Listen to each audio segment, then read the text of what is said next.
Тук до мен е Жоро Сини, един човек, който го познава цялата синя общественост. Всички левскари, всички предани сини сърца. Защо ти си Жоро Сини, аз обаче не знам. От малък, откакто се помня, сърцето ми до такава степен е синьо, че когато съм си купувал нещо, дори моята майка, нека да ми е жива и здрава, тя много добре знае колко съм син, колко съм отдаден на Левски, винаги съм си купувал дрехи с син цвят. И така ходех и оттам Жоро Синя. Синият цвят или името на апостола? Очите на апостола са изгарящи, очите на апостола са пленяващи. Той е един синоним на обединението на цялата синя общност в България. Миналата година 100 години Левски, тази година 50 години от първия евромач на Левски. Как ги посрещаш тези празници? Горд съм, че съм съвременник на тези празници. Това беше един уникален момент, тази 100 годишнина. Видях толкова любов вложени от хората да помогнат да направиме тази 100 годишнина. Левски в евротурнирите има ли мачове, които ти не мога да забравиш? Дори първите мачове на Левски си ги спомням много добре. Много добре си спомням и мача с Бенфика. Това беше един страхотен матч. Аз все още съм и пред очите изпълненията на Гунди, на Еузебио. Самия мач как се развиваше, как играеха тези прекрасни български мъже тогава по това време и момчета. След това мачовете, които завладяха тотално България от 70-те години, като започнем от Барселона, Атлетико Мадрид, Штутгарт, Глазгоу Рейнджърс. Това бяха едни велики мачове и синя България беше на Васил Левски. Беше много трудно тогава човек да си намери дори билет. Няма да забравя мача с Барселона. Стадиона просто се пукаше по шевовете, пак банално казано. Феновете на Левски бяха невероятни. Естествено, тогава нямаше факли, нямаше димки, нямаше такива неща. Но море от знамена. Ти сега ме провокираш да те питам, коя е най-яката агитка на Левски на международен матч, който си спомниш? С Барселона беше нещо уникално. Такива знамена, такова чудо аз не съм виждал след това. Едно от най-хубавите знамена, най-красивите и уникални знамена беше съшито от Краси Минев. Това е групата на Франко. Да, групата на Франко. И беше за мен истинска гордост тогава да бъда в центъра на сектор Б и изживяването беше уникално. Евротурнирите е най-красив гол. Трябва да бърза вече Хупчев да изпраща топката напред, пак там каквото стане. Сираков с глава към Григораш. Тодоров. Може би последна възможност за Левски. И гол! Невероятен гол на Николай Тодоров! Ето това трябваше да стане! Господ беше с Левски в този момент! Това беше гол, който ни докара до лудост. Ние не знаехме къде се намираме буквално като свърши матч. Този гол на Кайзера просто беше уникален. Такъв гол рядко се вижда. Европейски, наистина европейски гол. Едно хубаво препускане, спомните, коя е твоята идеална 11-торка за всички времена на Левски в европейските клубни турнири?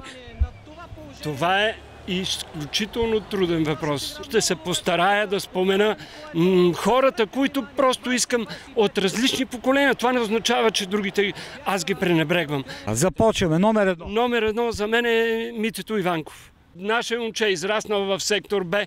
Номер 2 Пламен Николов.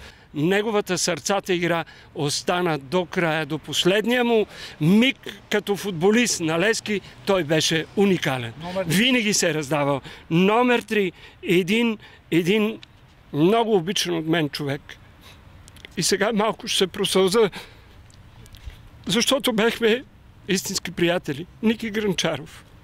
Няма да го забравя как го изпратих на мача с Милан от стадион Герена. Прегърна ме и каза: Жоре, викам, Ники, няма да такова. Бяхме паднали тук първия матч на Герена. Викам, Ники, няма да се притесняват. Отиват и играят. И след това Ники, недълго време след това, Ники изчезна от този свят. Това беше за мен много голям удар, защото много го обича. Него и Пламен Николов ми бяха много добри приятели. Другия, който просто боготворя като човек, като играч, като визия, като човек, който е изключително сериозен мъж, това е Стефчо Аладжов. Стефчо Аладжов в годините показа, че просто носеше фанелката на Левски изключително гордо.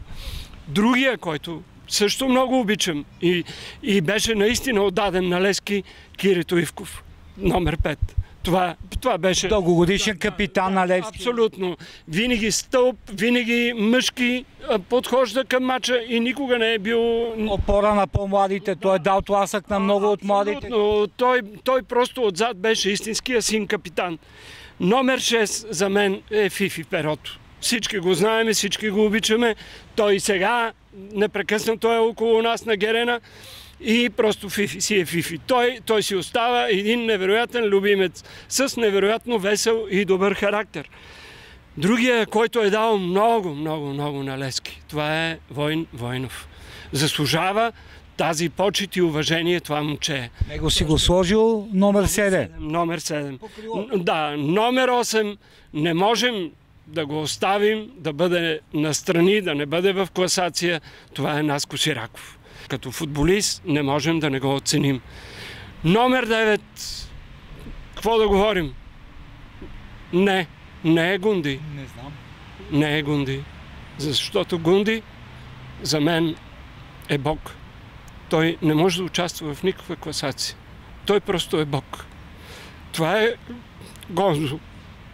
А Гунди е горе. Горе и оттам е най-великия. Номер 10 е също другия велик и обичан от мен Павел Панов. Това е човек, който наистина даде много на Левски. Също един от славните капитани. Абсолютно и капитан, и отдаденост на идеята. Винаги аз, колкото мачове съм огледал, Павката абсолютно себераздаване, което заслужава нашето уважение. И номер 11, въпреки пак, че страшно противоречив поколението, но това, което направи Гибона като футболист и онзи момент, когато той ще остане паметен в сърцата на всички левскари във веки веков, когато вкара ония знаменит гол и дойде и падна на колене пред сектор Б. 3-1. 3-1. И ето тази поза. Тази снимка имам вкъщи. Това е уникален момент тогава за мен. Съставът е отличен и с него няма да имаме никога загуба.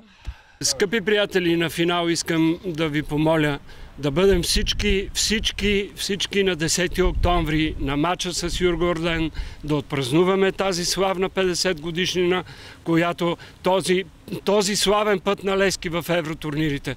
Левски е дал много и ще продължи да дава. Искам да благодаря на Синя България. Искам на тези млади хора да знаят едно, че каквото и да правят, винаги да бъдат в очите с пламъка на апостола. В тях да грее това име, този поглед винаги да ги обединява и да знаят, че Левски, това е България.